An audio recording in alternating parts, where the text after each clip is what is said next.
সালটা ছিল হচ্ছে 2012 জানুয়ারির 13 তারিখ। তো ওই দিন থেকে স্টার্ট করি। একটু বলে নি আপু, আমি হচ্ছে একটু মানে পদ্মাশীল ঘর থেকে আসছি। আব্বু আম্মু খুব বাইরে বের হইতে দিত না, এরকম ছিলাম। তো আমার বড় ভাইয়া ছিল যে সে হচ্ছে খুব চাইতো যে আমার ছোট বোনটা যা করতে চাচ্ছে স্বাধীনভাবে চলুক। তো এটার জন্য ভাইয়া আমাকে সবসময় সাপোর্ট করতো। তো ওই 2012 সালের জানুয়ারি 13 তারিখ তখন আমার কাজিনের বিয়ে ছিল। আমরা নর্মালি হলুদের রাত সবাই সাজুগুজু করেছি। দেখা যাচ্ছে যে তখন আমি ক্লাস 7-এ মাত্র উঠেছি, জানুয়ারি মাস তো, পরীক্ষা দিয়ে মাত্র উঠেছি। তো সাজুগুজু করেছি। আমাদের এলাকারই বড় ভাই, চিনি অনেকদিন যাবত, কিন্তু কখনো কথাবার্তা হয় না, এমনিতে নামটাম শোনা হয় এরকম। আমি আপুর বিয়ের মধ্যে মজা করছিলাম, তো আমাকে একটু আড়ালে ডেকে নিয়ে গিয়ে আমাকে বলছে যে দেখ, আমার তোর সাথে একটু কথা আছে, তুই কি একটু কথাটা শুনতে পারবি? আমি লাউড সুরে বললাম যে হ্যাঁ বলো না, কি হয়েছে? তো বলছে যে দেখ, তোকে তো এতদিন দেখছি অনেক ছোট ছিলি, বড় হয়ে গেছিস, তোকে তো আমার ভালো লাগে। আপনি তখন কোন ক্লাস? আমি ক্লাস 7 মাত্র উঠেছি। মাত্র ক্লাস 7 উঠেছি। তো আমি বললাম কি বল? পরে বলে হ্যাঁ, তোকে আমার ভালো লাগে, আমার সাথে প্রেম করবি? এটা শোনার পর আপু আমি দৌড়ে এখান থেকে পালিয়ে গিয়েছিলাম, আমার মনে আছে। পালিয়ে গিয়ে আমি আর অনেকক্ষণ ওই প্রোগ্রামের জায়গায় ছিলাম না, বাসায় চলে গিয়েছিলাম। তারপর আবার আসছি, আবার জয়েন করছি। ওকে, সেদিন তারপরের দিন আপুর বিয়ের প্রোগ্রাম চলছে। তো ওই দিনও একটা লোক, ওইটা হচ্ছে আপুর হাজবেন্ডের বাড়ির একজন লোক, আপুর সম্পর্কে দেবর ছিল, আপন দেবর। উনিও আমাকে একটা ফুল দিল, ফুল দিয়ে আমাকে বলছে যে এই ফুলটা আপনার জন্য, আপনার কথা আমি ভাবের মুখে অনেক শুনেছি, তো আপনাকে তো ভালো লাগে, ফুলটা আপনার জন্য। তো আমি বললাম যে আপনাকে আমার ভালো লাগে না, আপনাকে দেখতে আমার একদমই পছন্দ হয় না, আপনি একদম গ্রামের এক কথা যেটাকে বলে খ্যাত, এভাবে বলেছিলাম। তো হঠাৎ করে আপু ওই বিয়ের অনুষ্ঠান শেষ হয়ে যাওয়ার পর মনে মনে ক্লাস করছি, তখন সেকেন্ড সামরিক পরীক্ষা শেষ হয়ে গেছে। তো তখন আমি ভাবছি যে সব আমার ফ্রেন্ডরা ক্লাসের মধ্যে সবাই তাদের বয়ফ্রেন্ড নিয়ে কথা বলছে, সবাই বলছে যে আমি এটা করছি, আমি সেটা করছি, আমি এখানে যাচ্ছি বা যাবো, বা আমার কাছে না এগুলো শুনতে কেমন যেন লাগতো। তো আমি কি করলাম যে ভালো লাগছে, ওরা করতেছে, তাহলে আমি কেন বসে থাকবো? আমার বেস্ট ফ্রেন্ড ছিল, আমি বেস্ট ফ্রেন্ডের নামটা বলবো না, তো ওর সাথে আমি এগুলো নিয়ে আলোচনা করি। দেখ এই ঘটনা হচ্ছে, কি করবো? বলে দে তুই ওকে পছন্দ করিস। ওই যে ফার্স্টে আমাকে যে হলুদের রাতে প্রপোজ করেছিল ওই ছেলেটা। তো আমি বললাম আমি কি করে বলবো, আমি তো জানি না কোথায় থাকে, এলাকায় দেখি, এলাকায় ছোট ছেলে মেয়েদেরকে বললেই হবে। তো আমি, আমার একটা ছোট বোন ছিল, আমার চেয়ে 2 ক্লাস নিচে পড়তো, ক্লাস 5-এ ছিল, ওকে আমি বললাম যে ওই লোকটাকে ডেকে নিয়ে আসতো, আমি ওনার সাথে একটু কথা বলবো। আসলে সত্যি কথা বলতে কি আপু, তখন তো বয়স কম ছিল, আমার কাছে যা দেখতাম তাই ভালো লাগতো, এরকম ছিল বিষয়টা। আমি গিয়ে তাকে বললাম যে তুই গিয়ে ডেকে আন। তো আসলো, আসার পর আমার আব্বুর দোকান ছিল, মুদি দোকান ছিল, তো দোকানের সামনে আসলো, যেহেতু আমাদের পরিচিত এলাকার, বাসায় ডাকিনি আর, বাইরে দাঁড়িয়ে কথা বললাম যে আমি আমার পরীক্ষা লাস্ট হবে যেদিন, সেদিন আমি আপনার সাথে দেখা করতে চাই। তো সে আমার স্কুলের সামনে যথারীতি গিয়ে দাঁড়িয়ে রইলো, আমাকে বললো যে বল। পরে আমি বললাম যে আপনি আমাকে যে কথাটা বলছেন আমি ওই কথাটাতে রাজি আছি। আমাকে জিজ্ঞাসা করলো কেন? আমি বললাম যে দেখেন, আমার পাশে ফ্রেন্ডরা সবাই ওরাও সম্পর্ক করছে, তো আমারও ইচ্ছে করছে, তাই আমি রাজি হয়েছি। তারপরে আমরা কখনোই দেখা করি নাই, খুব কম, একদমই না। আমার আম্মু ফোন ছিল, তখন তো অ্যান্ড্রয়েড ফোন অত বেশি আসেনি, যেহেতু 2012 সাল। অ্যান্ড্রয়েড ফোন না থাকার কারণে আম্মু বাটন ফোন ছিল, ওটা চুরি করে নিয়ে আসতাম। চুরি করে নিয়ে এসে আমি ওটা দিয়ে তাকে ফোন দিতাম। ও কখনোই আমাকে ফোন দেয়নি আপু, আমি অলওয়েজ ওকে ফোন দিতাম আমার আব্বুর টাকা খরচ করে। আছে না যে একটা মেয়ের সাথে কথা বলছে, আমি কল ব্যাক করি, এটা কখনো হয় নাই। তো এভাবে চলছিল। একদিন হঠাৎ আমি আমার ফ্রেন্ড মানে সকালবেলা আমি স্কুলে যাব, রেডি হচ্ছি, আমার ফ্রেন্ড আমাকে ফোন দিয়ে বললো যে তুই স্কুলে এসেছিস? আমি বললাম হ্যাঁ। আমার বাসায় একটু দেখা করে যা। কেন রে? তো বলছে যে তোর শাড়িটা আছে না, আমার একটা সাদা রঙের শাড়ি ছিল আর লাল পায়ের ছিল, তো বললো যে তুই শাড়িটা নিয়ে আস, আমার একটু দরকার আছে। তো আপু আমি নিতে আসলাম, জি। নিয়ে তার বাসায় আমি আসছি। আসার পর হলো কি, সে আমাকে বললো যে তুই শাড়িটা পর। আমি বললাম দেখ আমি এখন স্কুলে যাবো, আমি এই শাড়িটা পরে কি করবো? ওরা বললো যে তুই পর না, দেখি দরকার আছে। তো সে একরকম জোর করে আমাকে শাড়িটা পরানো। আমি শাড়িটা পরলাম, পরার পর আমি বললাম যে দেখ তুই কি করতে চাচ্ছিস? কিছু করতে চাচ্ছি না বলে আমাকে এসে তার ঘরে চলে গেল। আপু বলে রাখি ওই বাসাটা ছিল হচ্ছে আপনার মানে নর্মাল বাসাগুলো, কোনো ইউনিট বাসা না, বাহিরে ওয়াশরুম, চুলার পার এরকম বাহিরেই থাকতো, আর ঘরগুলো আলাদা। আচ্ছা, এই বাসাটা হচ্ছে আপনার মানে ফ্রেন্ডের বাসা। বাসা? হ্যাঁ, মানে আমি ওকে স্কুলে নিয়ে যাওয়ার জন্য প্রতিদিনই রিসিভ করতাম ওই বাসাটা থেকে? হ্যাঁ, আমি নিচে দাঁড়াতাম, ও চলে আসতো, দোতলায় ছিল বাসাটা। কিন্তু সেই দিন আমাকে বললো যে তুই স্কুলে যেতে হবে না, তুই শাড়িটা পর। এখন মাঝখানে একটু কথা ভুলে গেছি, সেটা বলিনি। তো আমার সাথে যেমন ওই ছেলেটা কথা বলতো, আমরা দেখা কম করতাম, দেখা করতাম না, ঠিক তেমনি আমার ফ্রেন্ডের সাথেও কথা বলতো। আমার চেয়ে আমার ফ্রেন্ডের সাথে অনেক বেশি মানে কমফোর্ট ফিল করতেছিল একটা কথা বলতে, ঠিক আছে। আমার ফ্রেন্ডের আবার আমার একটা কাজিনের সাথে সম্পর্ক ছিল না, মানে বন্ধু ছিল, ঠিক আছে, এরকম ছিল। তো এই জন্য ওর সাথে বেশি কথা বলতো। তো আমি শাড়ি পরলাম, দাঁড়ালাম। এখন ওদের বাসাটা থেকে একটা আম গাছ দেখা যায়, আমি আম গাছের আম দেখছি আর লোভ করছিলাম। আম গাছে খুব সুন্দর আম, কাঁচা আম ছিল। তো সে কি হলো, একটু পর দেখলাম একটা ছেলে উপরে উঠে আসছে। আপু বলে রাখি ওই ছেলেটা ছিল 6 ফুট 2 ইঞ্চি লম্বায়। তো ওকে দেখলেই আমার ভয় লাগতো, অনেক লম্বা ছিল যে কারণে ভয় পেতাম দেখলে, আর একটু গায়ের রংটা কালোই ছিল। এটা ওই ছেলেটার সাথেই তো আপনার রিলেশন হ্যাঁ হ্যাঁ, চলছে রিলেশন অলরেডি? চলছে, কিন্তু আমি ভয় পেতাম, আমি কখনো দেখা করতাম আচ্ছা না। আচ্ছা মানে আচ্ছা, পছন্দ হইতো, বললাম যে স্মার্ট এই জন্য। ওকে। তো দেখলাম যে একটা ছেলে উপরে উঠে আসছে, সে উঠে এসে ওয়াশরুমে চলে গেল। তো আমি বললাম এটা কি? পরে বলতেছে কেন তুই দেখিস নাই? হ্যাঁ দেখেছি। তো এখানে কি করছে? কই তুই ওর সাথে একটু দেখা করে আস। আমি বললাম ওয়াশরুমে গিয়ে দেখা করে আসবো? বলছে হ্যাঁ। আমি বললাম না আমি যাবো না। তো একরকম একটা মেয়ে এবং তার সাথে একটা ছেলে, আহ, এরকম একটা সিচুয়েশন যেখানে আসলে ভয় পাওয়ারই কথা। তো সেই সময়টা মায়ার ভেতরে কি চলছিল এবং এরপরে কি হলো সেটা শুনবো। মায়া। হ্যাঁ আপু। তো তারপর আমাকে বললাম যে আমার ফ্রেন্ড আমাকে একরকম ধাক্কা দিয়ে ওয়াশরুমে আটকে দিল, বাড়ি থেকে মানে ওটা নখটা আটকে দেয়। তো আমি ওইখানে একরকম আমাকে কি বলবো, যেটাকে বলে জড়াজড়ি, সেক্সুয়াল হ্যারাসমেন্ট করার ট্রাই চলছিল। তো জি। আমি আহ, আমি ওখানে কান্নাকাটি করছিলাম। যখন আমি একটু জোরে আওয়াজ করছিলাম, তো আমার ফ্রেন্ড খুব ভয় পেয়ে যায় যে আওয়াজ করে ফেললে তো জেগে যাবে, লোক জেনে যাবে, তখন তো আমি প্রবলেমে পড়ে যাব। তো ও আমার মানে মায়া, আপনি কি আপনার সম্মতিতে গিয়েছিলেন নাকি না, মানে আমি ব্যাপারটা আপনি জানতেন না? আমি জানতামই না আপু। আমি আচ্ছা। যে বললাম যে আমার চেয়ে আমার ফ্রেন্ডের সাথে বেশি কথা বলতো, আসলে বিষয়গুলো এরকম ছিল, আমার সম্পর্কে ওর কাছ থেকে জেনে নিত, এবং ওরা নিজেরা কিছু একটা প্ল্যান করে নিয়েছিল। আচ্ছা, তো ওই মুহূর্তে আপনার ধারণা ছিল আপনার ফ্রেন্ড এবং আপনার বয়ফ্রেন্ড তাদের একটা প্ল্যান ছিল হ্যাঁ, যে আপনাকে রেপ ওয়ার্ডটা আমি ইউজ করতে চাচ্ছিলাম না, যদিও সেক্সুয়াল হ্যারাস করার হ্যাঁ, একটা প্ল্যান করছিল। ঠিক ঠিক, তাই। তারপর? তো আমি যখন জোরে আওয়াজ করছি, তখন আমার ফ্রেন্ড বলছিল যে না, ও তো ভয় পাচ্ছে, আর আওয়াজ করলে তো আমি ধরা পড়ে যাব, সবাই জেনে যাবে। তো ও আমার চিৎকার শুনেই দরজাটা খুলে দিল। খুলে দেওয়ার পর ছেলেটা আহ, আপু, আর সর্বোচ্চ 4 থেকে 5 মিনিট যদি আমি ভিতরে থাকতাম, তাহলে অনেক বড় একটা ক্ষতি হয়ে যেতে পারতো। তো সে বেরিয়ে চলে গেল। চলে যাওয়ার পর আমি ওখানে বসেই ছিলাম, বসে কাঁদছিলাম। তো আমাকে বললো যে ব্যাগটা ধর, তুই স্কুল ড্রেসটা পরে নে, শাড়িটা খুলে ফেল।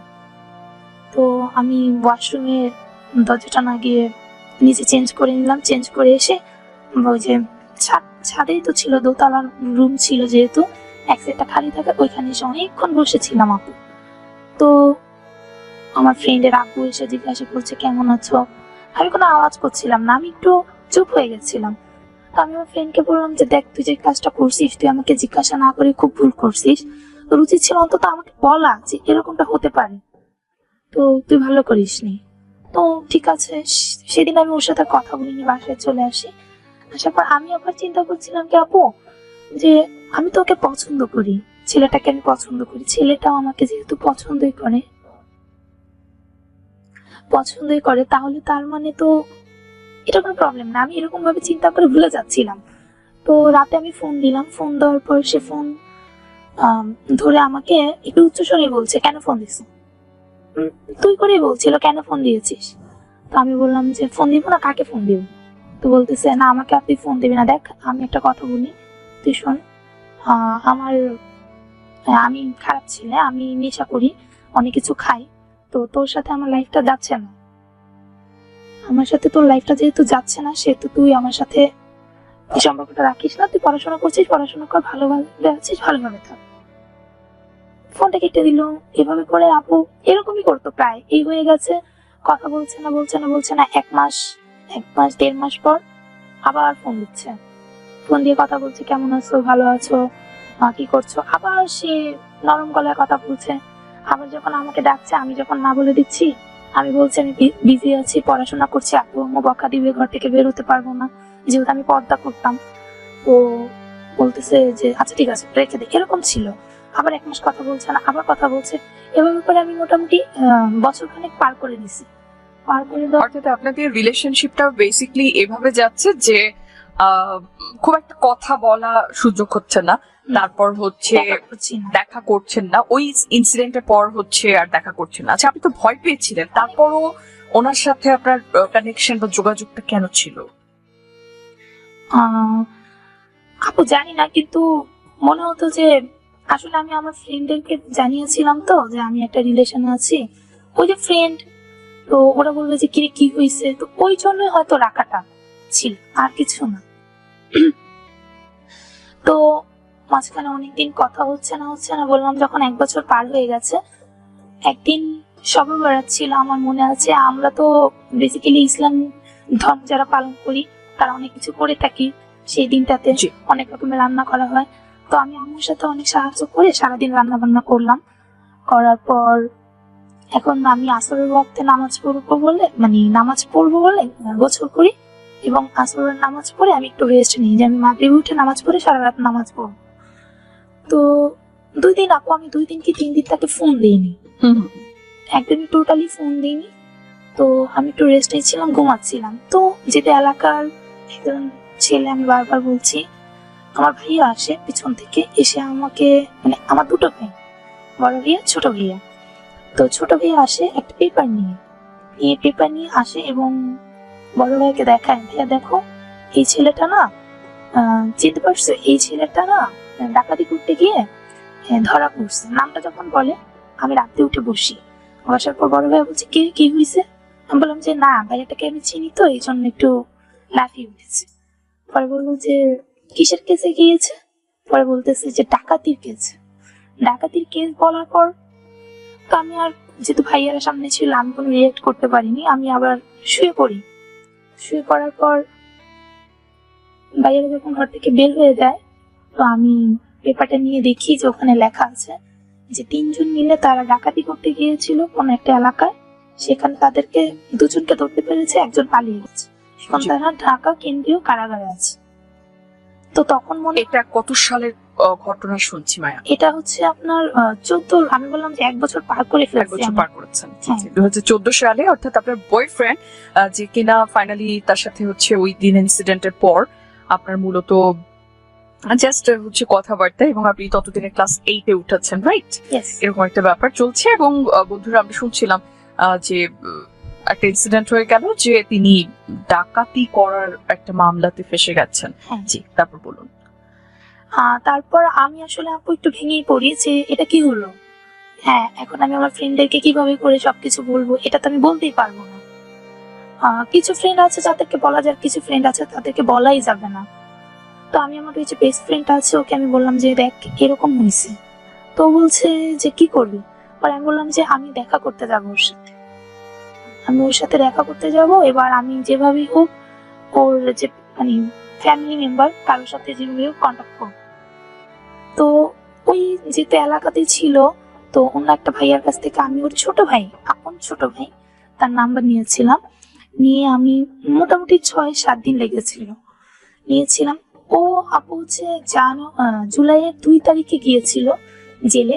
পেপারে আসছিল প্রথম আলোর একটা পেপারে এসেছিল। তো আমি ফোন দিলাম, ফোন দিয়ে ওই ভাইয়াটার সাথে কথা বলছি, সালাম দিলাম, বললাম যে ভাইয়া আমি হচ্ছি মায়া, আমাকে চিনতে পেরেছেন কি না? পরে বলছে হ্যাঁ তোমার কথা ভাইয়ের কাছে শুনেছি, হয়তো মনে নেই। তো ওই ভাইটার কথা মনে হলো যে অনেকগুলো মেয়ের সাথে তার ভাই কথা বলতো, তো আমি একজন। সে এমন ভাবে বললো ও আচ্ছা এই মেয়েটা, হ্যাঁ ভাইয়ের কাছে শুনেছি, এরকম ছিল। তো আমি বললাম যে ভাইয়া আমি আসলে আপনার ভাইয়ের সাথে দেখা করতে চাই, আমি জেলখানায় যাব দেখা করতে। বলতেছে যে তুমি কিন্তু গেলে ওখানে ভয় পাবে, পাগলও হয়ে যেতে পারো, বলা যায় না, কারণ ওই জায়গাটা খুব বেশি সুন্দর না, আর তুমি তো এখনো অনেক ছোট। ওই ভাইয়াটা তখন তিতুমিরে অনার্সের 2nd ইয়ারে পড়তো। তো আমাকে বলছে যে তুমি তো মাত্র ক্লাস 8-এ পড়তেছো, তুমি ওখানে গেলে ভয় পাবা, কেটে দিবা, যেও না। আমি বলছি না ভাই আমি যাবো, আমি দেখতে যাবো সে কেমন আছে। তো অনেক কিছু বলার পর সে আমাকে বললো আচ্ছা 2-3 দিন সময় দাও, আমি আগে জেনে আসি সে তোমার সাথে দেখা করতে চায় কিনা, তারপর তোমাকে নিয়ে যাবো। তো সে দেখা করে এসে আমাকে ফোন দিল যে আচ্ছা ঠিক আছে আমরা বুধবার দিন যাবো। তারিখটা আমার মনে নেই ঠিক, তবে বুধবার বলছিল 2014 শেষের দিকে কোনো একটা সময়, আগস্ট হবে। তো আমি রেডি হলাম যথারীতি, সকাল 7টায় যেতে হবে।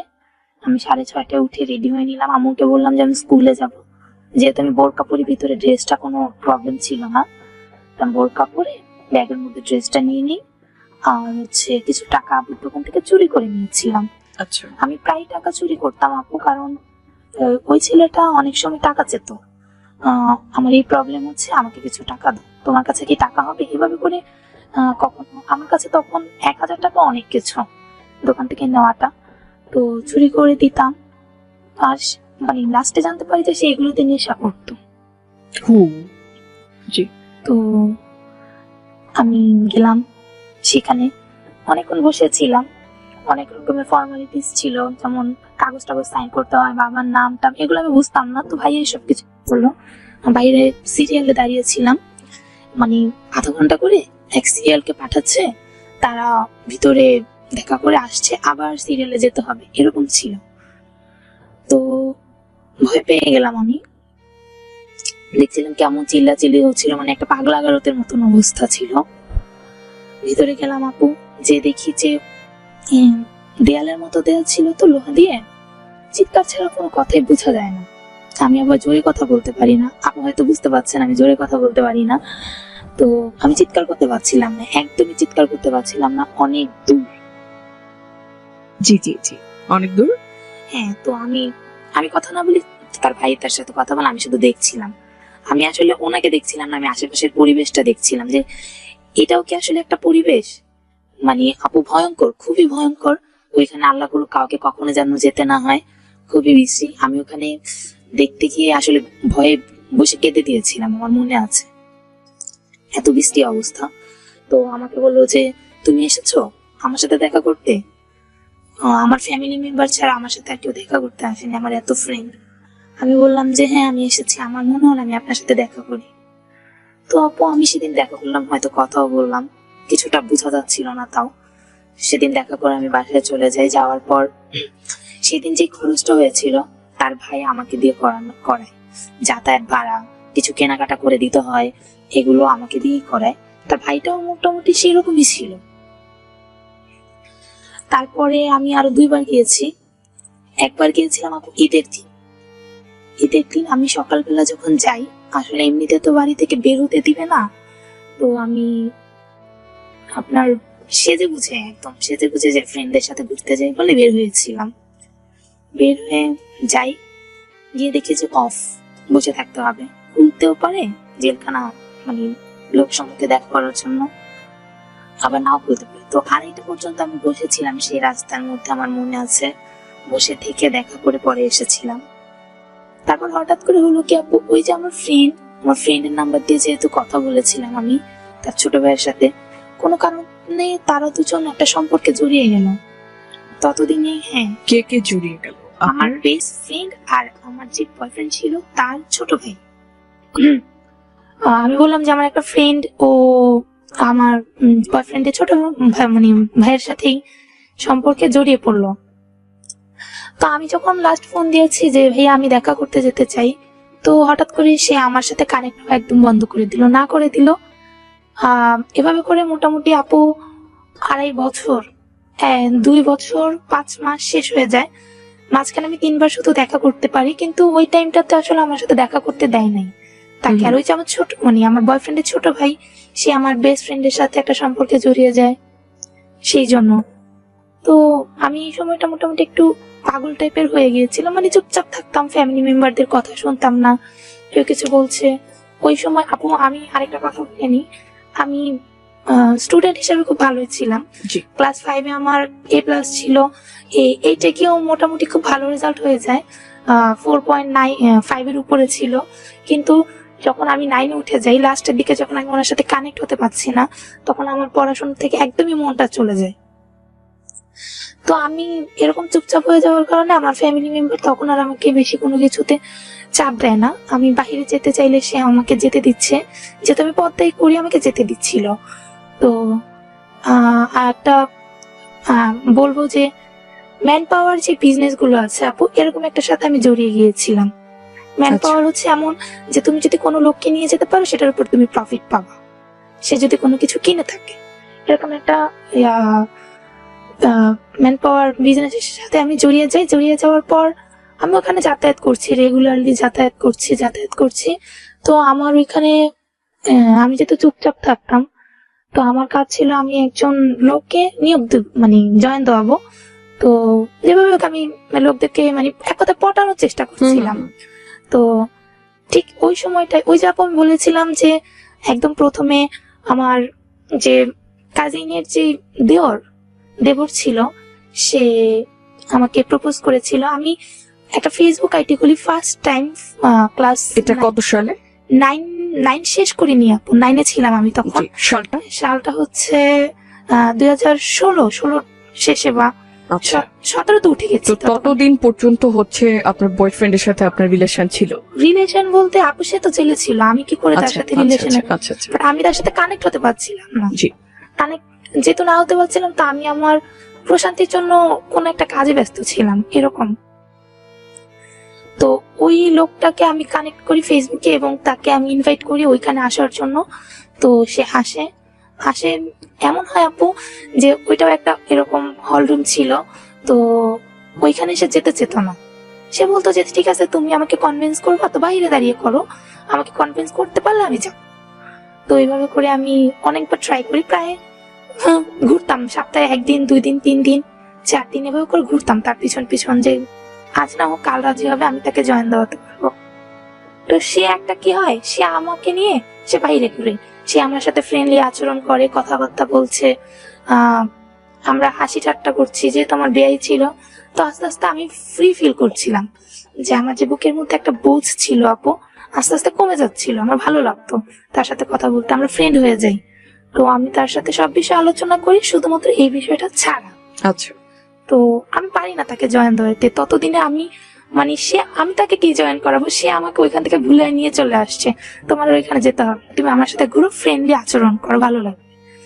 আমি জানি না, সে হয়তো বুঝতে পেরেছিল যে আমি একটু মেন্টালি প্রেসারে আছি, আমি এখন ভালো নেই, সেই জন্যই সে টাইম দিত। আমাদের ওই দিকটাতে অনেক মানে লেক ভিউ আছে, তো আমরা সেই দিকটাতে প্রায় যেতাম, বসে অনেক সময় গল্প করতাম।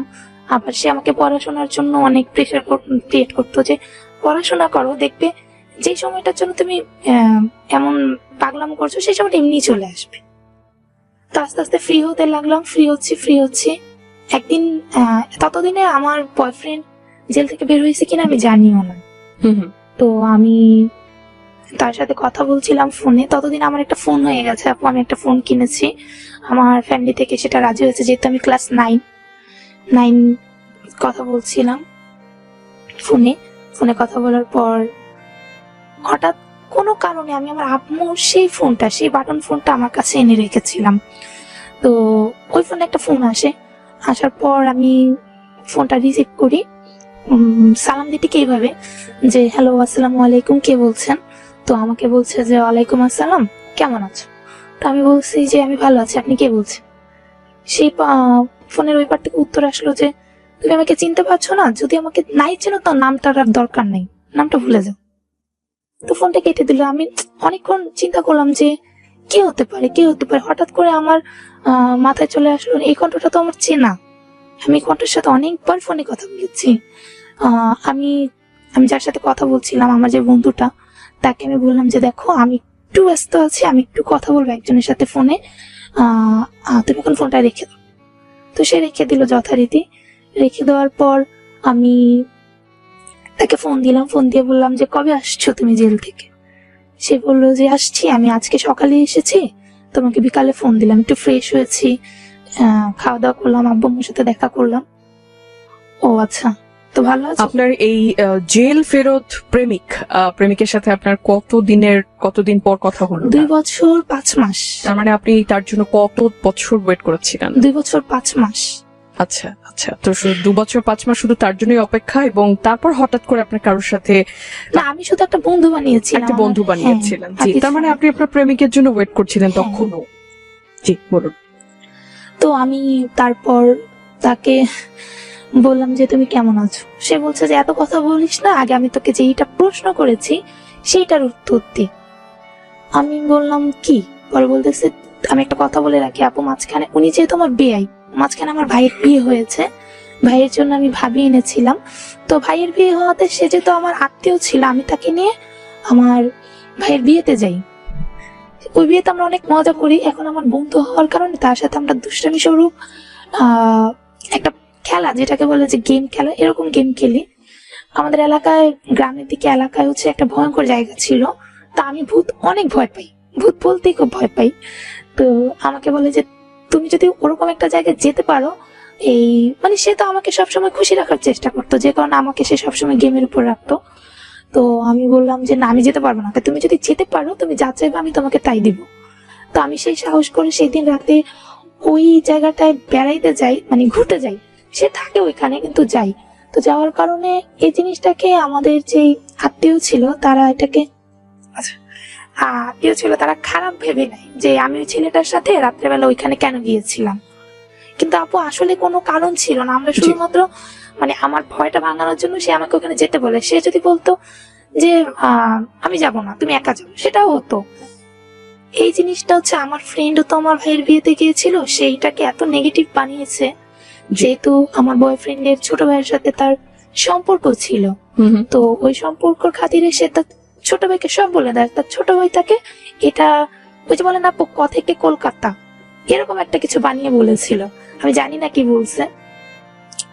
তো আমি বললাম যে কি হয়েছে বলো। পরে বলতেছে তোকে আমি আমার বয়ফ্রেন্ডের কাছে ফিরে আসছি, তোকে আমি আমার যে প্রশ্ন করবো সেই প্রশ্নের উত্তরটা দিবি।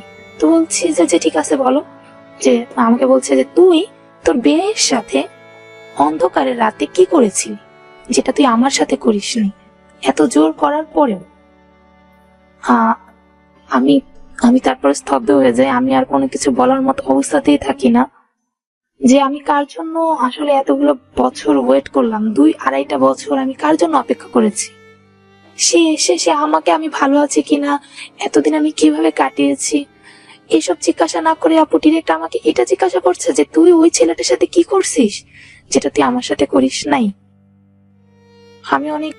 আমি আর কিছু না বলে আমি জাস্ট চুপ করে বলছিলাম যে তুই আমাকে আর কখনো ফোন দিবি না, আমাকে কখনো আর ফোন দিবি না। তুই যদি আমাকে ফোন দিস, আমি তোর বাসা চিনি এখন, আমি তোর বাসায় গিয়ে তোর গালে একটা থাপ্পড় দিয়ে আসবো।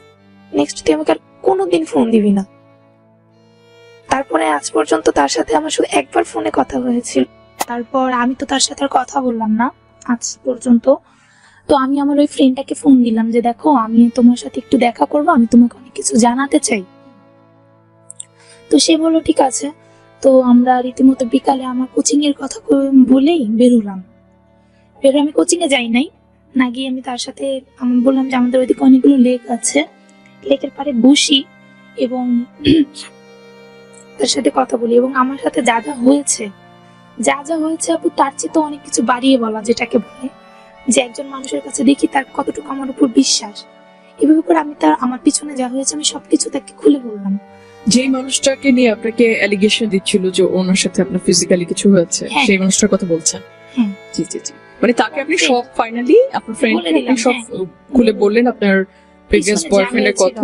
আচ্ছা, জি বলুন। তো আমি সবকিছু যখন বললাম, আমি তখন কাঁদছিলাম, আর আমাকে আমি কোনো কিছু বলিনি, চুপ করে থাকার পরে সে আমাকে বলছিল তো যে তুমি একটা কাজ করো, তুমি আজকে বাসায় চলে যাও, তোমার সাথে আমি আজকে আর কথা না বলি, আমি তোমাকে পরে আবার ডেকে নিব। তো আমার কাছে মনে হলো এই ছেলেটাও কি সেই রকমই হবে, সবগুলো মানুষই কি একই রকম হয়? তো আমি বাসায় চলে আসি, চলে আসার পর দিন ঠিক ওই টাইমে সে আমাকে ফোন দিল যে আজকে আমি তোমার সাথে কিছু কথা বলি, তুমি আমার সাথে দেখা করো। তো আমি ওই দিনে কোচিং এ যেতে পারি নাই আপু, আমি তার সাথে দেখা করলাম, করার পর সে কিছুই বলে নাই। সে তার বিষয়ে মানে কোনো কিছুই না বলাতে সে আমাকে বললো যে আহ একটা কাজ করি, আমিও দুঃখী, আমি অত সুখী নই, সবারই কিছু কষ্ট থাকে হয়তো মনে, তোমাকে যেটা বলবো সেটার জন্য তুমি প্রস্তুত কিনা আমি জানি না, চলো আমরা দুজনে একসাথে আমাদের জীবন নদীটা পার করে দিই। এভাবে একটা কথা বললো আপু, কথাটা শুনে আমার খুব ভালো লাগলো, এবং ফার্স্ট টাইম আমি মানে ওই ছেলেটার হাত ধরে হাঁটছিলাম, যে এখন বর্তমানে আমার হাজবেন্ড। তো আমি তার সাথে ফাইনালি সম্পর্কে জড়ায় যাই। এটা কত সালে হচ্ছে? এটা 2016 শেষ 17তে পড়ে গেছে অলরেডি। আচ্ছা, তো এই জায়গাটাতে আমার মায়ের একটা প্রশ্ন থাকে যে আপনার যে বয়ফ্রেন্ড ছিল, যে প্রেমে আপনি ক্লাস 7-এ পড়েছিলেন, এবং সেই সময়টাতে তিনি যখন আপনাকে ছুতে চাইলেন, সেইটা অবশ্যই এটা বোঝার ব্যাপার, বাট সেই ছোঁয়া এবং ঠিক আরেকটু পরিপূর্ণ হওয়ার পর হচ্ছে আপনার একটা বন্ধু পেলেন, সেই বন্ধুর ছোঁয়া বা সেই বন্ধুর সাথে আপনার ইন্টিমেসি, তো ব্যাপারটার ডিফারেন্সটা আসলে কি ছিল একটা মেয়ে হিসেবে আপনি সত্যি বলতে যে ওই লোকটা মানে আমার যে বয়ফ্রেন্ড ছিল সে সবসময় চাইতো জোর করে হোক ছুতে, তার সবসময় মানে ভীষণটাই ছিল আমাকে ছুবে, আর কিছুই না। কিন্তু এই ছেলেটার এরকম কোনো ইচ্ছাই ছিল না, সে অলওয়েজ আমি কি করছি, আমি কিভাবে খুশি হচ্ছি, সুখী আছি কিনা, বা আমার কোনো প্রবলেম হচ্ছে কিনা, এগুলো নিয়ে কথা বলতো। তো কোনো জোর নয়, কিছুই না। ফাইনালি আমি শুধু হাতটা ধরেছিলাম, আমার খুব ভালো লেগেছে সত্যি, এটা একটা বন্ধুত্বের হাত, আমি বুঝতে পেরেছিলাম, মানে ফিলটাই অন্যরকম ছিল আপু। মানে সে ওই হাতের মধ্যে কোনো কিছু চাওয়ার নেই, মনে হচ্ছিল যে সে আমাকে আরো অনেক কিছু দিবে, এরকম ছিল বিষয়টা। তো তারপর থেকে আমরা যথারীতি সত্যি বলতে আমরা প্রেম শুরু করি, ওইটাই আমার প্রেম ছিল। এবং আমি আস্তে মানে আস্তে, তার মানে আপনি বলতে চাচ্ছেন যে মানে ওই মুহূর্তে ওই সময়টাতে তখন আপনি কোন ক্লাসে? আমি তখন 10-এ উঠে গেছি, ক্লাস 10-এ উঠেছেন, এবং সেই মুহূর্তে মায়ার উপলব্ধি হচ্ছে যে তিনি আসলে প্রেমে পড়েছেন, এবং এর আগে যেটা ছিল সেটা আপনি তাহলে কি বলবেন যে আপনার আপনার বয়ফ্রেন্ড যিনি ছিলেন তার সাথে সেই ব্যাপারটা কি ছিল? আমি বলছিলাম না যে আমার ফ্রেন্ডরা যখন প্রেম করছে আমি শুনছি, আমারও মন চাচ্ছিল আমি করি, বিষয়টা এরকম ছিল যে আমারও একটা থাক, এরকম মানে তাকেই লাগবে বা আমি তাকে নিয়ে হ্যাপি না। আমি আসলে ওনাকে নিয়ে স্ট্রাগল করেছি, কারণ আমি তো উনি তো আমাকে কখনো আনন্দ দেয় নাই, বা সে আমার কথা চিন্তাও করে না, আমি ভালো আছি কিনা সেটা জিজ্ঞাসাও করে নাই। This is very important guys, এই জিনিসটা আমি একটু হাইলাইট করতে চাই যে বন্ধুর আছে, বান্ধবীর বয়ফ্রেন্ড আছে, বন্ধুর গার্লফ্রেন্ড আছে, সেই জন্য আমারও থাকতে হবে, এই যেই ব্যাপারটা, এটা কিন্তু এই সময়টাতে বা এখনো কিন্তু এই জিনিসটা আমরা দেখে থাকি। প্লিজ এভরিওয়ান, যারা যারা শুনছেন বা আমার ছোট লিসনার যে বন্ধুরা শুনছেন, এই জায়গাগুলো থেকে আসলে বিরত থাকবেন। এটা খুবই জোস একটা মেসেজ ছিল আপনাদের জন্য যে আমরা অন্যের আছে দেখে হচ্ছে রিলেশনশিপটা আসলে খুবই যেমন সহজ তেমনই কিন্তু একটা জটিল বিষয়, এবং এটা বোঝার মতো একটা বয়স যদি না হয় সেক্ষেত্রে সেই সময়টাতে সেইভাবে পদার্পণ করাটা কিন্তু সঠিক ডিসিশন নয়, যেটা আমরা মায়ের থেকে বুঝলাম। মায়ার উপলব্ধি বললেন যে সেই ডিসিশনটা তার সঠিক ছিল না। মায়া, তারপর আমি যথারীতি প্রেম করছি তার সাথে, আমরা আসলে আপু তারপর অনেক ঘুরেছি, আমি বললাম যে আমার যে এক্স বয়ফ্রেন্ড ছিল আমি তার সাথে মোটেও ঘুরিনি, তাকে দেখলে আমার ভয় লাগতো, শুধুমাত্র বলতাম যে আমার একটা বয়ফ্রেন্ড আছে। তো আমার যে ফাইনালি যে আমার হাজবেন্ড হলো, তার সাথে আমি অনেক ঘুরেছি, আমি ঢাকার মধ্যে প্রায় জায়গায় ঘুরেছি, কিন্তু সত্যি কথা বলতে কোনো ব্যাড টাচ ছিল না, সব গুড ছিল। সে ট্রাই করতো আমাকে দেখানোর, আমাকে অনেক কিছু শেখানোর, যে তুমি শিখো, দুনিয়াটা দেখো, দেখার পর তোমার যেটা ভালো মনে হবে তুমি সেটাই করো। তো আস্তে আস্তে যখন আমরা প্রেমটা মানে শক্ত হচ্ছে, আর আমি এসএসসি পরীক্ষা দিয়ে ফেলছি, ফাইনালি রেজাল্ট ড্রপ হয়েছে এবং আমি কলেজে ভর্তি হলাম। তো একটা সময় হয় কি, আমার আব্বু আম্মু অনেকটা বুঝে ফেলে, যেহেতু আমি অ্যান্ড্রয়েড ফোন চালাচ্ছি এবং বেশিরভাগ সময় ফোনে কথা বলছি, বিজি থাকছি নিজের মতো। তো আমার আম্মু যখন বুঝে ফেলে এবং সে তার মতো করে আমার একটা বিয়ের মানে ব্যবস্থা করে ফেলে, যে তাকে হয় কাবিন করিয়ে দিব না এঙ্গেজমেন্ট করায় রেখা দিব, আংটি টাংটি পরায় দিব, তাহলে মেয়ে আর অন্য কোনো দিকে তাকাতে পারবে না। আসলে আপু ওই সময় যে নজরটা আমার আম্মু আব্বু দিল, ওই নজরটা যদি প্রথমে দিত তাহলে এত কিছু হতোই না। এখানে আসলে দোষটা আমারই ছিল, আমি আমার আব্বু আম্মুকে একদমই দোষ দিচ্ছি না। তো তারা তো আমাকে স্বাধীনতা দিয়েছে। জি। তো আমাকে বললো যে তুমি, আমার কলেজ উঠলাম, কলেজে দুটো পরীক্ষাই হয়, ফার্স্ট প্রিবার্ষিক এন্ড বার্ষিক। প্রিবার্ষিক পরীক্ষা আমি যখন দিয়েছি, লাস্ট দুটো পরীক্ষা বাকি আছে, আমাকে বলছে যে দেখো আমরা ইয়েতে যাব, গ্রামের বাড়ি যাব, তোমার খালামুনির বাড়ি যাব, তো তুমি পরীক্ষা যেদিন শেষ হবে সেদিন বিকেলে আমরা যাব, তুমি রেডি হয়ে থেকো, কাপড় চোপড় সব গুছিয়ে রেখে পরীক্ষা দিতে যে। আমার কাছে আপু জিনিসটা জানি কেমন লেগেছিল, যে আমি 10 বছর আমার খালামুনির বাসায় যাইনি, নানুর বাড়ি যাইনি, হঠাৎ করে পরীক্ষা শেষ যেদিন সেদিনই যেতে হবে কেন? তো এটা নিয়ে আমি যখন আমার প্রেজেন্ট বয়ফ্রেন্ডের সাথে কথা বলছি, যে দেখো এরকম এরকম বিষয়, যে আমাকে বলছে আজকে যেতে হবে গ্রামে, কেন? তো সে বললো আচ্ছা তুমি টেনশন করো না, তুমি যাও ঘুরে আসো নানু বাড়ি, দেখো কি হয়। আমি আসলে আন্দাজ করতে পেরেছিলাম যে আসলে আমাকে হয় বিয়ের জন্য আর কি চাপ দেওয়া হবে, এরকম কিছু আমি বুঝতে পেরেছিলাম। তাও আমি গিয়েছি, নানু বাড়ি যাব, আনন্দ করলাম, 3-4 দিন ঘুরছিলাম। তখন মোটামুটি 2017। তো আমি ঘুরছি, হঠাৎ করে আম্মু বললো, আমার দুটো খালা, ছোট এবং বড়, আমার আম্মু সবার বড়, 3 বোন, তো মেজো খালার বাড়িতে যেতে হবে। ছোট খালা বলছে তুমি সেজে নাও, একটু শাড়ি টাড়ি পরে নাও। তো আমি বললাম যে কেন? পরে নাও, ভালো লাগবে, তোমার শাড়ি পরো না, আমরা দেখি না, পরো। ঠিক আছে, আমি শাড়ি পরে নিলাম, সাজুগুজু করে নিলাম, করে নিয়ে আমি গিয়েছি আমার মেজো খালার বাড়িতে। আমার আব্বু আম্মুর সাথে আছে, ছোট খালা খালু আছে, খালাতো বোন আছে, ভাই আছে, সবাই গেলাম। যাওয়ার পর সেখানে আমার সাথে যার বিয়ে ঠিক করার কথা হয়েছে সেও আমার খালাতো ভাই, কিন্তু সে মানে দেশে থাকে না, সে থাকে বাহিরে, সিঙ্গাপুর থাকে। তো তার সাথে আমার বিয়ে দেওয়া হবে। এখন বাইরে যেহেতু আছে, সেহেতু তার বাবা আমাকে আংটি পরে, এটা আপনাকে না জানিয়ে আপনার বিয়ে ঠিক করছে, হ্যাঁ, এবং এটা আপনার ফ্যামিলি থেকে আর কি। ওদিকে আপনার ফ্রেন্ডের সাথে তো হচ্ছে আপনার প্রেম চলছে, আমি তার সাথে প্রেম করছি। জি। তখন আমি ওইখানে দাঁড়িয়ে বললাম যে আমি কেন আংটি পরবো, সে তো আমার বড় ভাই, আমি আমার ভাইকে কেন বিয়ে করবো, আমি আমার ভাইকে বিয়ে করবো না। তো আমার আম্মু ওটা বললো ভাইকে বিয়ে করবে না, তুমি কাকে বিয়ে করবে? আমি বললাম যে আমি যাকে বিয়ে করি, ভাইকে তো করবো না, কারণ আমি তো ছোটবেলা থেকে এক কথা তার কোলে পিছে মানুষ হওয়া একটা মেয়ে, আমি তাকে বিয়ে করতে পারবো না। তো আব্বু খুব রেগে যায়, রেগে আব্বু ওখান থেকে চলে গিয়েছিল। আর আম্মু আমাকে একটা চড় দিয়ে বললো যে তুমি যে কি করতেছো সেটা আমি জানি, এখন তুমি যে কার সাথে প্রেম করছো, কিভাবে চলছো, আমি এখন সব খবরই রাখি, ওই তোমার কাজিনের যে দেওর, ওর সাথে তোমার বিয়েটা হবে না, তুমি টেনশন করো না, আমি সবটাই জানি। তো আমি বললাম আচ্ছা যেহেতু জানোই, তাহলে জোর করে আরেক জায়গায় বিয়ে দিতে কেন নিয়ে আসছো, আমি তো বিয়ে করবো না এখানে। তো আমি ওখান থেকে রাগ করে খালামুনির বাসা একটু 1 গ্রাম থেকে আরেক গ্রাম ছিল, দুটো খালামুনির বাসা 2 গ্রামে, তা আমি হেঁটেই পাশে চলে আসি ছোট খালামুনির বাড়িতে। চলে আসার পর সেখানে এসে অনেক ঝামেলা হয়। আর একটু বলে রাখি আপু, আমার খালু জান যে, খালু রাজনীতির সাথে জড়িত, তো তার মোটামুটি গ্রামে একটা পাওয়ার ছিল। তো সে খুব চিৎকার চেঁচামেচি করতেছিল, কেটে ফেলবো তোকে, মেরে ফেলবো, তোর সাহস কত বড়, তুই এগুলো কেন করতেছিস, আবার আমরা একটা কিছু মানে ম্যানেজ করেছি সেটা তুই করবি না।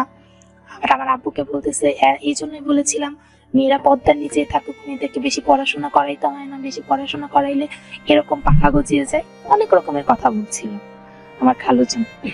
আব্বু কান্নাকাটি করছিল। তো আমি তখন আর কোনো কথা বলিনি। এখন আমার খালা, আমার ছোট খালা যে ছিল, সে আমাকে বলল, আচ্ছা সবাই এইভাবে চিৎকার চেঁচামেচি করে কি কোনো সমাধান পাবা?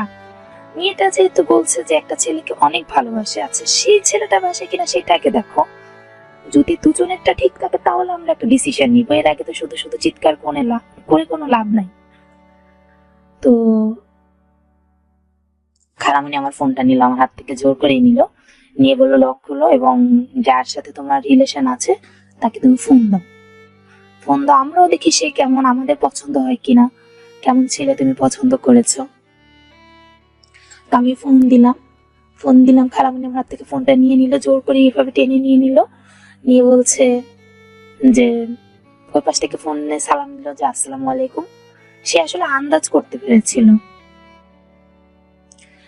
করতে পেরেছিল যে কেউ একজন তাকে ফোন দিবে, কিন্তু সেটা আমি না।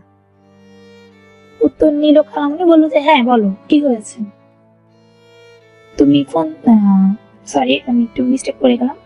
সে খালামণিকে সালাম দেওয়ার পর খালামণি বললো যে আমি হচ্ছি মায়া, খালামণি তুমি কি আমাকে চিনতে পারছো? পরে বলতেছে খালামণি আপনার সাথে আমার দেখা হয়নি, তবে আমি আপনার কথা শুনেছি। পরে সে বলতেছে যে আচ্ছা এত কথা দরকার নেই, তোমাকে আমি যেগুলো কথা বলছি সেটা আগে শুনো। তো খালামণি বললো যে আমার মেয়ে নাকি তোমাকে খুব পছন্দ করে, ভালোবাসে, তো তুমি কি বাসো? তো ওই পাশ থেকে সে উত্তর দিল হ্যাঁ খালামণি আমি ওকে অনেক ভালোবাসি। ঠিক আছে, কি করতে পারবা তার জন্য, কি করতে হবে খালামণি আমাকে বলেন। বলতেছে শোনো, বিয়ে করতে হলে তো টাকার দরকার আছে, তোমার কাছে কি টাকা আছে? বিয়ে করতে আসবা, কাবিন করবা, এখানে মেহমানদের খাওয়াবা, যাতায়াত করবা, মেয়েকে নিয়ে যাবা, অনেক টাকা দাও, তোমার কাছে কি টাকা আছে? যদি টাকা থাকে তাহলে তোমাকে 24 ঘন্টা সময় দিচ্ছি, শুধুমাত্র 24 ঘন্টা, যেমন এখন রাতে 9টা বাজে, রাত 9টা থেকে আগামী কাল রাত 9টা পর্যন্ত সময় দেওয়া হবে তোমাকে। এর মধ্যে তুমি সব টাকা ম্যানেজ করে এসে আমাদের মেয়েকে বিয়ে করে নিয়ে যদি যেতে পারো তাহলে বাবা তুমি আমাদের কাছে আসো, আর যদি তুমি না পারো তাহলে আমি পরবর্তী দিন মানে পরশুদিন আমার মেয়েকে যদি কেটে নদীতেও ভাসায় দেই তো তুমি কোনোদিন খোঁজ নিতে আসবে না। তো ওটা বলে ফোন কেটে দিল এবং সে আবার ফোন দিয়ে বলেছে খালামণি আমাকে তো অ্যাড্রেস দেন, আমি আসবো কিভাবে? তো বলতেছে যে তোমার সাহস অনেক বেশি হয়ে গেছে, তুমি জানো যে আমার হাজবেন্ড কি করে?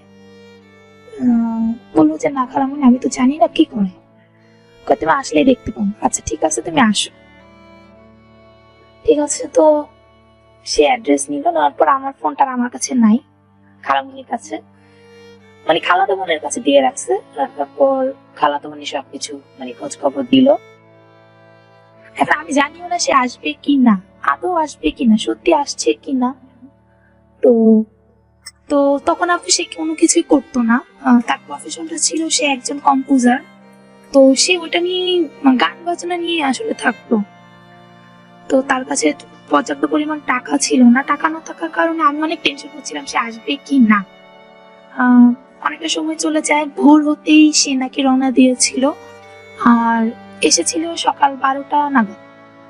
আসে, আমি তাকে দেখি, কিন্তু আমার খালু যে ছিল সে খুব ভয়ঙ্কর ভাবে চিৎকার করতেছিল, কেটে ফেলবে, মেরে ফেলবে, অনেক কিছু একদম দা বটি দেখায়া তাকে ভয় দেখাচ্ছিল। সে এসে ঘরে চুপটি মেরে বসলো, আমার খালাতো বোন খাবার দিয়েছিল, খাবার খাচ্ছিল, তার মধ্যে কোনো ভয় ডর নেই, সে চুপটি মেরে বসে আছে, তার বন্ধুকে সাথে নিয়ে আসছে।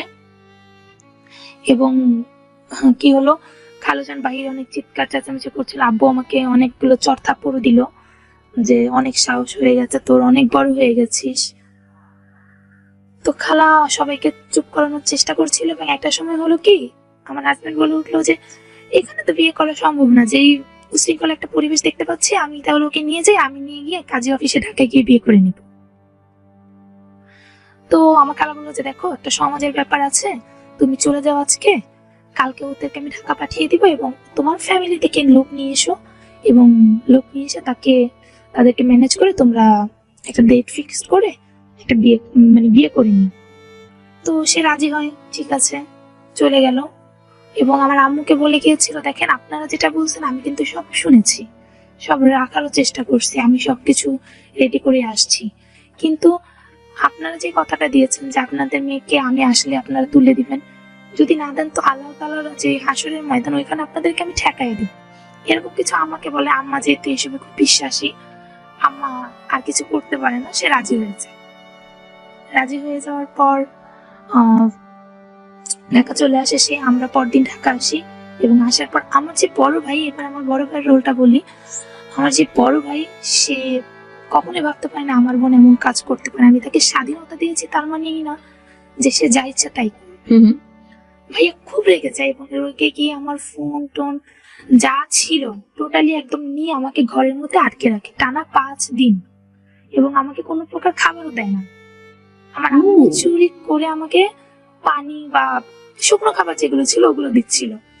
ভাইয়ের কথা হচ্ছে তোর মাথা থেকে ভালোবাসার বুকটা নামায় দিব, আর কোনো কিছুই না। যে এত ভালোবাসা দিছি তোকে, এই ভালোবাসায় তোর হয়নি, তুই এই জায়গায় গেলি লাস্ট পর্যন্ত আত্মীয়র মধ্যে, তুই তো বললি আত্মীয় বিয়ে করবি না, খালাতো ভাইকে করবি না, তাহলে এটাও তো আত্মীয়, কেন যাচ্ছিস? তো রাজি হই না, কোনো মতে রাজি হয় না। সে আবার ততদিনই তার যে অফিসের একজন মানে সে নাকি ইঞ্জিনিয়ার ছিল, তাকে নিয়ে আসছে দেখতে ছেলেটা পছন্দ হয় কিনা, বিয়ে করবি কিনা, এটা তো আত্মীয় না। তো আমি না, আমি কোনো কথাই বলি না। তো আম্মা বললো যে কিছু মেয়েটাকে কি মেরে ফেলবি? বলতেছে যে হ্যাঁ মরে যাক, ও মরে গেলে কি হবে, আদর বুঝে না তো ওকে মেরেই ফেলবো। তারপর 5 দিন পর আমার পাশের ইউনিটে যারা ছিল, আমার একটা ভাবি, সে সবকিছু যখন জানতো এবং দেখলো, তো আমার যে প্রেজেন্ট বয়ফ্রেন্ড তাকে ফোন দিল এবং বললো যে দেখো সুমিকে তো এই টর্চার করছে, পরের দিন তোমরা নাকি গ্রাম থেকে আসার পরে এসে দেখা করো। কিন্তু জি, কিন্তু তো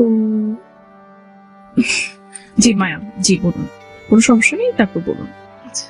তো তারপর আমি মানে ওকে তো আটকে রেখেছে, তো তুমি আসো, আসলে আসো, না আসলে বলে দাও যে আসবা না। তো সে তো জানতোই না যে আমাকে আটকে রেখেছে, আমরা ফোন দিচ্ছি না বলে তারা আসতে পারছিল না। সে তার আম্মুকে এবং তার যে বড় ভাই, আমার যে কাজিন বোন, তাকে নিয়ে আমাদের বাসায় হাজির হলো সেদিন রাতে। এবং এটা নিয়ে অনেক ঝামেলা হয়, আমার ভাইয়া রাজি হবে না, খুব ঝামেলা করছিল যে না আমি দিব না। আম্মু বললো যে দেখ ওরা রাজি, তো তোর কি সমস্যা? আমাকে বলতেছে ভাইয়া যে তাহলে তোমার তুমি বিয়ে দিবা না কি করবে তুমি জানো, কিন্তু আমি আর এই বিষয়ে কোনো রকম মানে মাথা ঘামাবো না। তো ভাইয়া ওখান থেকে চলে যায় এবং আম্মু বললো যে আসলে আমার পড়াশোনাটা আমার ভাইয়া চালাচ্ছিল। আচ্ছা আচ্ছা। তো আমি তখন ইন্টারমিডিয়েট মানে সেকেন্ড ইয়ার উঠে যাব এরকম একটা সময়, সেই সময় মোটামুটি 17 সাল শেষ। তো বলছে যে তাহলে পড়াশোনা বন্ধ করতে হবে। তো আমার যেই মানে বয়ফ্রেন্ড, তার বড় ভাই, যিনি এখানে এখন আমার ভাসুর, সে আমাকে বলছিল যে তুমি একটা কাজ করো, তুমি পড়াশোনা করতে থাকো, 1.5 বছর পর তোমার যখন স্টাডি শেষ হবে, ইন্টারমিডিয়েট কমপ্লিট হবে, তারপর তোমাদের একটা ডেট ফিক্সড করে বিয়ে দিয়ে দেবো। তো আমরা রাজি হয়ে যাই। একটা সময় আর কি ভাইয়া যেহেতু আমার সাথে কথা বলছিল না, ভাইয়া যে ওয়াইফ, সেও আমার উপরে কেমন জানি একটা ক্ষেপে থাকতো। তো আমার পড়াশোনার টাকা পয়সা সব বন্ধ করে দেয়, আমি কি করবো বুঝতে পারি না। তখন আমি একটা সিভি ড্রপ করি একটা মানে মার্কেটিং এর জবের জন্য। তো আমার ওই চাকরিটা হয়ে যায়, পার্ট টাইম ছিল। পার্ট টাইম হওয়ার কারণে আমি কলেজও করতে পারতাম, আবার আমি জবটাও করতে পারতাম, কারণ কিছু টাকা পেতাম যখন। তো ওইখান থেকে কিছু টাকা জমিয়ে রাখি এবং কিছু টাকা দিয়ে আমার কলেজের পড়াশোনাটা চালিয়ে যাই। তো আপু কি হচ্ছিল, আমি যখন কলেজ করে আসতাম বা ডিউটি করে আসতাম, দেখতাম কি যে ঘরে খাবার থাকতো না, আমি তো বাইরে খেতাম না। এসে যখন দেখতাম খাবার থাকতো না, আমি খুব কষ্ট পেতাম এবং বুঝতে পারলাম যে ভাইয়ার জোরে আসলে আমার ভাবি এই কাজগুলো করছে, আমাকে কষ্ট দেওয়ার চেষ্টা করছে, মানে ভাবি আমাকে পছন্দ করছে না। ফ্যামিলির রোলটা হচ্ছে গিয়ে ফ্যামিলি একদমই সাপোর্টিভ না। শুধু আমার আম্মু। আচ্ছা আচ্ছা, আপনার বড় ভাই হচ্ছে কোনো ধরনের সাপোর্ট করছে না এই রিলেশনটাতে, যেখানে হয়তো আপনি সেফ, আপনি ভালোবাসেন, মানুষটা আপনাকে ভালোবাসে, তারপর ফ্যামিলি থেকে সাপোর্টটা মায়া পাচ্ছে না। তো মায়া এরপর কি হলো, আমি একটু দ্রুত আনবো।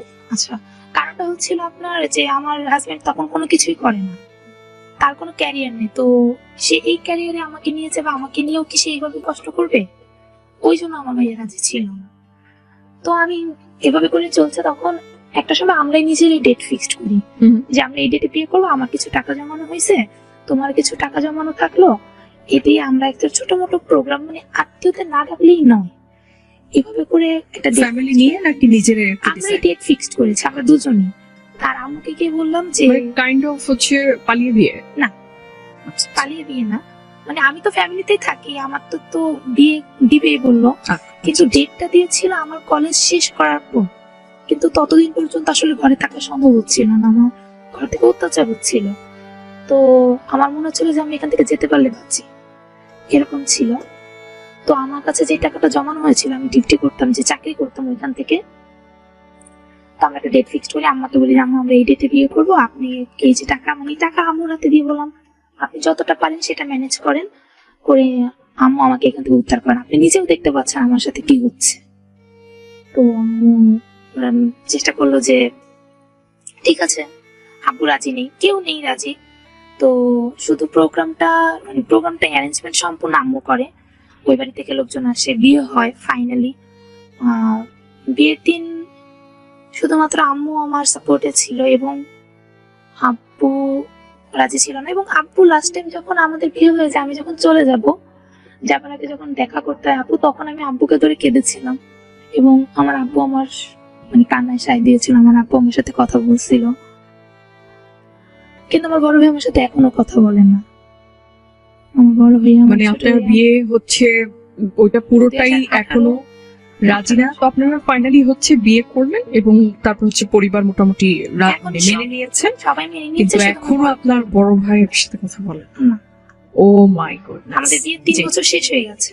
আচ্ছা আচ্ছা, মাশাআল্লাহ। 21 শেষ, তো 3 বছর শেষ হয়েছে, প্রেম করেছি 2 বছরের উপরে। জি। তো ততদিন আমি ভাইয়াকে আমি পাইনি, আমার ভাই আমার বাসায় কখনো আসেনি। হ্যাঁ, আমার একটা ছেলে হয়েছে আলহামদুলিল্লাহ, 1.5 বছর বয়স ওর। ছেলেকে কোলে নেয়, ছেলেকে মাঝে মধ্যে কোলে নেয়, নিয়ে একটু কোলে নিয়ে মামা বলে ডেকে রেখে চলে যায়। মানে আমার সাথে এখন ছেলে হওয়ার পর আমি যদি বলি যে ভাইয়া কেমন আছো, ভালো আছি, শেষ। আপনি কি প্রোগ্রামের মধ্য দিয়ে আপনি আপনার ভাইয়াকে কিছু জানাতে চান? হ্যাঁ, ভাইয়াকে আমি অনেক ভালোবাসি আসলে। আমার ভাই আমার জন্য অনেক কিছু করেছে, আমি আসলে বুঝতে পারিনি যে আমি অন্যায় করেছি, ভুল করেছি। এই গল্পটা ভাইয়া শুনুক, এবং ভাই আমাকে মাফ করে দাও, আমি ভালো আছি আলহামদুলিল্লাহ, আমি অনেক ভালো আছি। তুমি যেমন ছেলে চেয়েছিলে, আমি সেরকম ছেলের কাছেই আছি, সে আমাকে অনেক ভালোবাসে। টাকাটা আসলে সবসময় সবকিছু হয় না, এখন আমার হাজবেন্ড অনেক টাকা হয়তো কামাচ্ছে, মোটামুটি বেশি নয়, কিন্তু তখন but finally you are happy. হ্যাঁ,